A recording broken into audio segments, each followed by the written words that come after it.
This next video will continue with stretching, and we'll take a look at the calf musculature. Calf musculature, you can break it down to two muscles. You've got the larger calf muscle that if you have your knee straight, this is called your gastrocnemius. It crosses the knee joint, so as your knee is straight, you feel a good stretch in that muscle. It attaches down into your Achilles tendon. And then if you bend your knee 30 degrees or so, and again you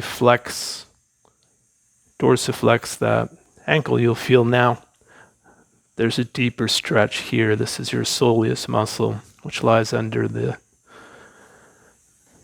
gastrocnemius muscle. So for sitting, it's good to just use a strap.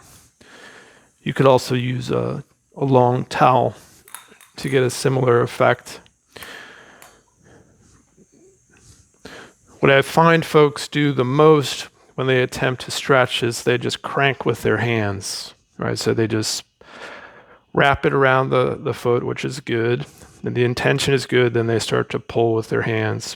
The problem with this is that as you're pulling, you're creating more of a local effect through the body. So you are targeting the calf musculature, but what we'd like to begin to feel is there's more of a regional and even a global effect as we do stretches. So as I begin the stretch, what I want to again come back to is this sense that my spine lengthens. All right, so my crown goes upwards, my tail goes down. I exhale. And in this case, what I'm going to do is I'm going to move my chest and my torso forward as I hold my hands steady. Right? So I start the movement by going forward with my chest. And what that does is it engages the pulling through my hands and it connects my arms to my back musculature, which immediately gives me a better stretch in the muscle because I'm also integrating the connective tissue system as I stretch. You could say to yourself, sit up straight. I don't quite like that cue as much as perhaps roll yourself forward and feel that as the chest comes forward, the shoulder blades go back and you lengthen. And then just hold it for a few seconds. 20 seconds is good. Of course, if you wanted to, you could kind of do the mobilization back and forth and then hold it. But 2 or 3 times holding for 20 seconds will suffice. And then you could also practice with the knee slightly bent, doing the same setup, roll forward a bit, get that stretch. 20-second hold or so.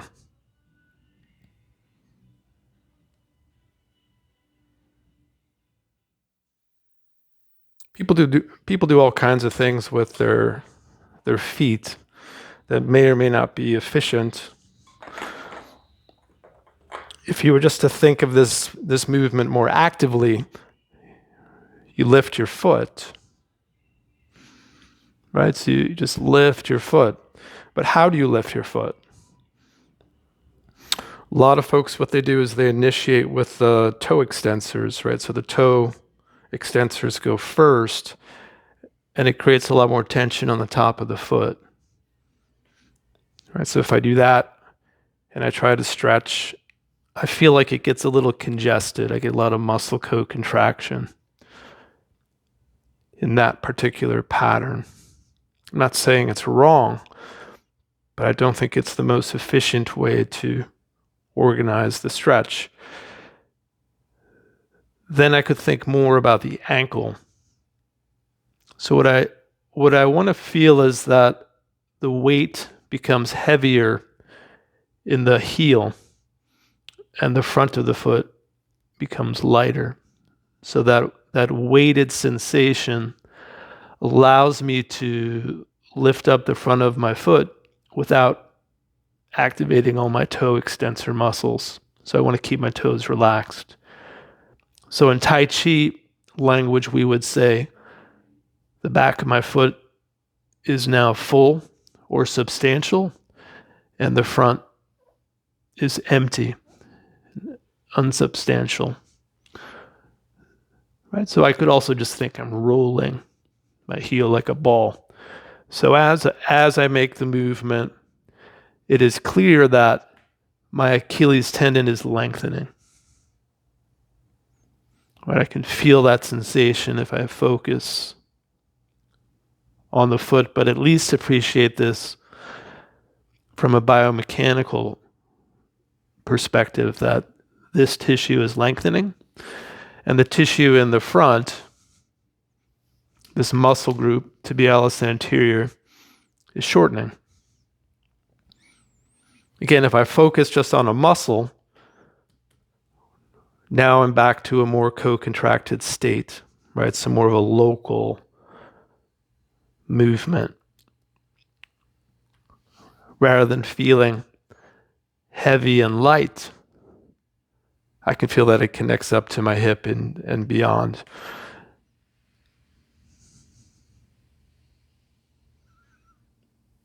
Right, so in addition to the tendon, you have the ankle joint itself. If I had the skeletal model, I would show it to you. But what you could appreciate is that there's a movement analogous to a door hinge, but it also slides back a little bit. So the ankle joint has the ability to glide a little bit as you dorsiflex your foot. That means it's going to sink back and give you a sense of deepening in the front of the foot.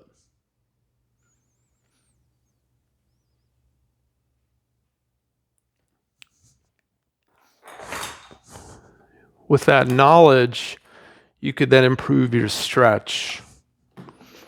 So it's not just this muscle stretch. You begin to initiate the stretch through the heel, becoming heavy, and feel the movement of the ankle and the Achilles tendon, the calf lengthening, the shin musculature shortening, everything coming together,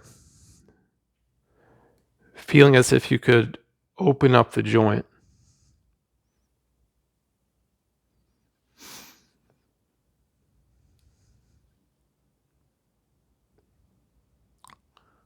So often I have people come to the clinic with foot complaints like plantar fasciitis in particular, or knee pain, hip pain. It's very common as well.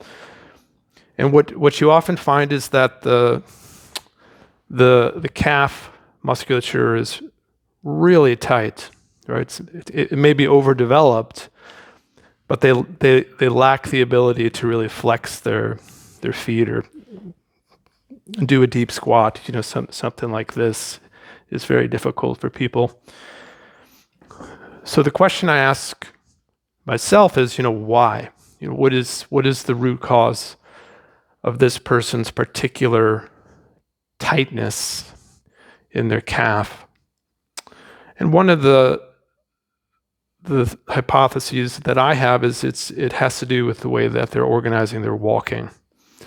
And in particular, what I think folks are doing with tight calves is they tend to be pushing off with the front of their foot more so than accessing the larger musculature of their upper thigh, butt, and back. So if you're propelling yourself with your feet, you're going to get well-developed calves, which will then become stiff. And you may get a little more stress in some of these plantar fascia structures. So that's just my hypothesis. Regardless, I think it's important for such people to really have a regular stretching routine. If they're open to it, I would encourage them to explore how they walk. But at a minimum, they should be doing some regular stretching for their calves. So this kind of a device is similar to a slant board, which is one of the best devices I think for just doing a basic stretch for the calf and doing it in standing, right? So you would basically just stand on this little guy and then just let it drop back. Hold that for 2 to 3 minutes or so. But I have patients who just get in a routine where they have a slant board, which you can pick up on Amazon. And they just keep it in their kitchen or someplace handy, and then they just stand on it for, minimum 5 minutes a day. And they get great relief, typically, in their symptoms. I do advocate, again, that if you do a stretch like we just did with a strap, or you do it with one of these devices, that again, you take a moment to stand, feel the difference, and then walk around. And when you walk around, really pay attention to how it feels in the foot, the ankle, the calf, as well as above that. How is it in the buttock? How is it in the hip? How is it in the back? And just notice what you notice. You don't have to force change, but by noticing changes, you give your brain and your nervous system a chance to adapt. And over time, hopefully become a more efficient system.